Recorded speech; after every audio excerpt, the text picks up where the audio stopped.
Hello students, today I'll explain you chapter 5 Evans tries an O-level written by Colleen Dexter. This chapter has been taken from Vista's supplementary reader in English for class 12. Evans tries an O-level written by Colleen Dexter. Colleen Dexter was an English writer and he was famous for writing short stories about crime and criminals. And he is also famous for writing mystery novels. And Evans Tries an O-level is also such kind of a story of a criminal and the crime that he did. In this story, I'll tell you about the main characters. So the main character is Evans, whose full name is James Roderick Evans. He is a young prisoner, a very cunning prisoner, and also he is a kleptomaniac. Kleptomaniac is a person who has a habit of stealing. Whether he needs money or not, he tries to steal money. So such kind of a man Evans is, and he is in Oxford jail. The second important character of the story is the governor. He is the head of Oxford jail. Now there are two more important characters, Jackson and Stephens. They are prison officers. The difference is that Jackson is an experienced prison officer who knows about Evans and keeps a little bit soft corner for him. Stephens is another prison officer, but he is a newly one and he doesn't know anything about Evans. McCleary is Evans' friend and he comes to the prison disguised as an officer to take his exam. The last character is Carter, who is a detective superintendent. So let's see what happens in Evans Tries an O-level. The story is set in early March. Here we see that the governor of the Oxford prison calls the secretary of the examination board, making a very unusual request. Now what is the request? The request is that one of the prisoners, whose name is James Roderick Evans, he wants to appear for an O-level German examination. Now this is very unusual request. So the secretary wants to know from the governor that what kind of a prisoner Evans is, if he is a violent sort of a prisoner or not. So the governor informs him that he is not at all a violent prisoner. There is no such record against him. Rather, he is a very pleasant and fun-loving prisoner, and he has also been a star at the Christmas concert in the prison because he is of such a pleasant nature. But the most important thing he tells to the secretary is that he is simply a kleptomaniac, means he is fond of stealing things. He also informs the secretary that Evans has been taking classes, night classes, in the prison itself in O-level German language, and for that only he wishes to appear in an exam. So the secretary informs him that he will soon send a parson from St. Mary Max to act as an invigilator for the exam. Evans is known as Evans the Break among the prison officers. Why? Because it's for the 3 times that he has already escaped from the prison. And this time also the governor suspects him to making a plan to escape from the prison, and he thinks that maybe because of this reason only, maybe for his plan to escape from the jail only, he is doing a drama of giving an exam. So finally, on 7th of June at 8:30 p.m., his German tutor, who was giving him classes for German language, he wishes him good luck and goes. So next morning at 8:30 a.m., that is on 8th of June, 2 prison officers visit Evans. They are Jackson and Stephen. Jackson is the senior prison officer and Stephens is a new recruit officer. Now Jackson and Evans are each other's enemies. Why? Because Jackson knows Evans very well.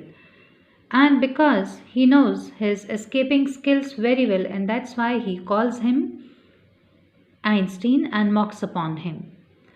Now, after reaching the prison, Evans is given some time to shave and make himself smart, and he instructs Stephens to take the razor away from Evans after he has shaved because he fears that he may use it in planning to escape from the prison.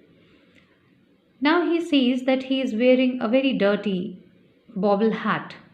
So Jackson wants Evan to give away that hat also, but Evans tells him that it is a lucky charm for him and he needs that hat for his exam. Now the governor of the prison has made sure that all the precautions are taken very well in the prison so that Evan does not escape. In these precautions is a listening device which he gets fixed in his room. The governor gets this device fixed in his room and he has a receiver also so that he may listen whatever activities are happening, whatever things are happening in the room of Evan or Evan's cell where he is going to appear for the exam. Now same morning when Evans has his paper, at 8:45 an invigilator comes to the prison and his name is Reverend Stuart McLeary. He is carrying a small brown suitcase with him and there are some items in the suitcase which are needed for the examination. So let's see what are those items. There is a sealed question paper envelope, a yellow invigilation form, a special authentication card from the examination board, a paper knife, a Bible, and a current copy of the Church Times. So these are the things which are there in the suitcase carried by McLeary. Now the examination, which is of 2 hours, is scheduled to start at 9:15 and just before it, Stephens comes in with 2 square tables and puts them in the cell of Evans.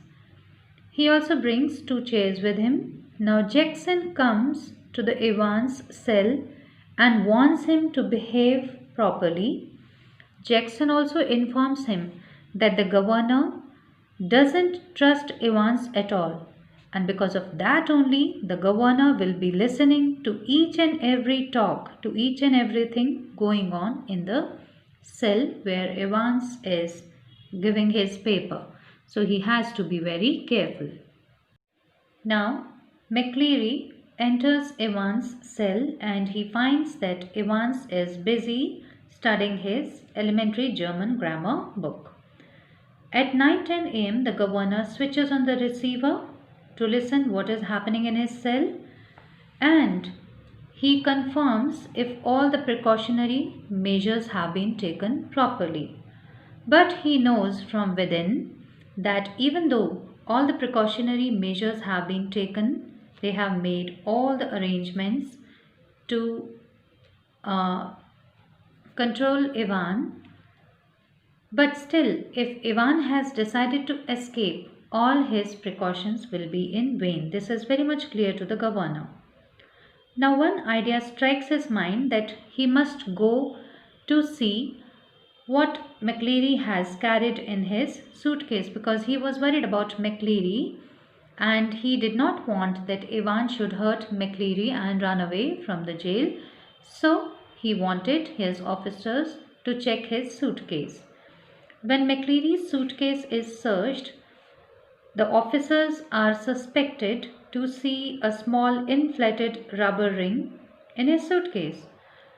But they are informed that McLeary is suffering from piles and that rubber ring helps him in sitting in a particular position for a longer time.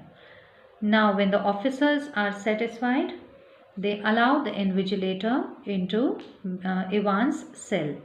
Now, when McCleary comes to Ivan's cell, he gives certain necessary instructions to Evans. The instructions are the paper's name 0211, index number 313, and the center number 271. These are the instructions that McCleary gives to Evans before starting his paper. The paper starts at 9:25 a.m. and at 9:40 a.m. there is a call from the Assistant Secretary of Modern Languages to the governor of the jail that they have forgotten to keep a correction slip inside the examination package. So now the correction is told to the governor, and governor, taking all the necessary precautions, tells Evans that there is a correction on page 3 in line number 15. So the correction is made. Now the governor knows that McCleary understood everything, but he is having still some doubts about Evan. During the paper, Stephens also remains vigilant. He keeps on checking Evans through the peephole of the door. But after some time, he is surprised to see Evans wrapping a blanket all around him. So then he thinks that maybe because there is no sunlight in his room, no sunlight reaches in Evans' cell, because of that maybe the prison, that part of the prison gets cold in that wing. So he takes it very casually and does not feel like reporting about this change to the governor. At 11:22 a.m., just 3 minutes before the exam gets over, Jackson informs Stephens that governor wants to talk to him, so he has to hurry to the governor's cabin. Stephen goes over there, and at that time even Jackson is not there. So when Stephen reaches the governor's cabin, the governor tells him that he has to personally take McCleary or accompany McCleary to the prison gate after locking Evans' cell. When Stephen accompanies McCleary to the prison gates, he observes that the invigilator has suddenly grown thinner, and also his accent has changed a little. He cannot understand anything, and he comes back towards Evans' cabin. And when he looks inside his room through the peephole, he gets surprised to see that there is a man sitting in the seat of Evans, and his blanket is slipping back from his shoulders, and there is a little blood on his head, and the blood is dropping upon his clothes from his head. He gets surprised and he runs to Jackson and tells him that Evans has escaped. Now both the officers think that Evan has hit McCleary and he has escaped. But actually it is not so. Evans has not escaped, and the wounded man only tells them that Evans has escaped through a plan. And then he very desperately tells the governor about the photocopied sheet that had been superimposed over the last page of the question paper, where only few words were written in German. It all happened just 3 minutes before the examination was over. Now the detective superintendent Carter is called in. He comes over there and he takes everything into action. The governor asks the detective to take McCleary also with him, because McCleary tells them that Evan has gone towards Elsfield Way. So the governor asks the Carter to take McCleary also with him, because McCleary is the only man who knows where Evans has gone and what actually happened in Evans' cell. Now the governor becomes very angry upon his officers. He scolds them for behaving foolishly, for not taking everything seriously, and then he tells them that it was not he who called 3 minutes before the examination was over. It was somebody else who had called at 11:22 a.m. just to distract the officers, just to distract their attention from Evans towards the call, so that meantime Evans can help himself in escaping. So it all happened just 3 minutes before the examination got over. Now the governor is very much angry upon Jackson because he was a very well experienced officer. Still, he was so negligent. Now the governor orders the driver to take Jackson and Stephens to St. Aldate's police station to meet the chief inspector, Bill, and inform him regarding the incident. Now governor thinks about Evans' escape and his plan. So he wants his men to search his room if by mistake he has left anything over there that can give them a clue to catch hold of him. So when they reach his cell, Evans' cell, they find that the question paper is lying over there, which Evans has left by mistake. And that question paper can be a very big clue in chasing Evans. So the governor holds the question paper and starts finding out the clue. And meantime, the detective Carter, he informs that McCleary had seen Evans driving off along Elsfield Way, and they had chased him, but they could not catch hold of him because they missed him. And the governor tells him that Evans was heading towards Newbury because he made it out from the question paper. And when the governor asks the Carter about McCleary, that if he had left McCleary safely in the hospital for bandages and all, so the Carter tells him that when he reached over there, he had left McCleary at the Redcliffe Hospital. But when the governor rings up the hospital and wants to know about McCleary, a patient with a name McCleary, so he comes to know that when the ambulance reached over there, Elsfield Way, to pick McCleary from there, they did not find him.